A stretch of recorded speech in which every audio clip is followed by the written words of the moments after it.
গোপন খবরের ভিত্তিতে আগরতলা বটতলাস্থিত হাওড়া মার্কেট থেকে হিরোইন সহ গ্রেপ্তার 6 জন। ঘটনার বিবরণে জানা যায়, তারা দীর্ঘদিন ধরে এলাকায় হিরোইন সেবন এবং বিক্রির সাথে যুক্ত ছিল।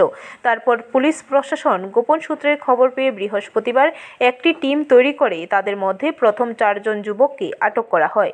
তারপর পুলিশ ধৃতদের জিজ্ঞাসাবাদ চালিয়ে বাকি 2 জন মহিলাকে আটক করে।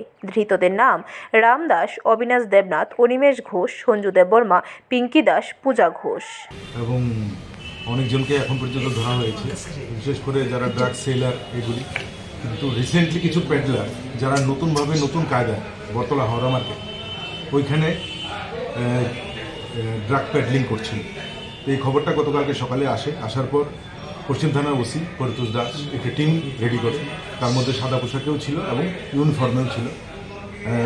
হাওড়া মার্কেট থেকে 1:45 নাগাদ রেড করা হয়। রেড করার পর সেখান থেকে টোটাল প্রথম 4 জনকে অ্যারেস্ট করা হয়, যাদের পজিশনে এটা ছিল। অ্যাকচুয়ালি ওরা অ্যাসেম্বল হয়েছিল, সঙ্গে আরও কয়েকজন ছিল, তারা পালিয়ে গেছে। তো অ্যাসেম্বল হয়েছিল এই ড্রাগ ডিস্ট্রিবিউশনের জন্য, এটাকে ডিস্ট্রিবিউট করার জন্য নিজেদের মধ্যে। ওই সময় রেডটা করা হয়। রেড করার পর 2টো পাউচ পাওয়া গেছে এবং 4 জনকে ধরা হয়েছে। তো এই 4 জনকে জিজ্ঞাসাবাদের পর আরও 2 জন মহিলাকে পাওয়া গেছে যারা এই ড্রাগ পেডলিং করছে বিভিন্ন জায়গায়।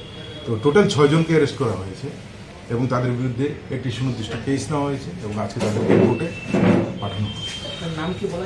নাম এদের রামু দাস, নাম যথাক্রমে হচ্ছে রামু দাস, তারপর অবিনাশ দেবনাথ, তারপর অনিমেষ ঘোষ, সঞ্জু দেববর্মা, আর মহিলা হচ্ছে পিঙ্কি দাস এবং পূজা ঘোষ। ব্যুরো রিপোর্ট, খবর ত্রিপুরা।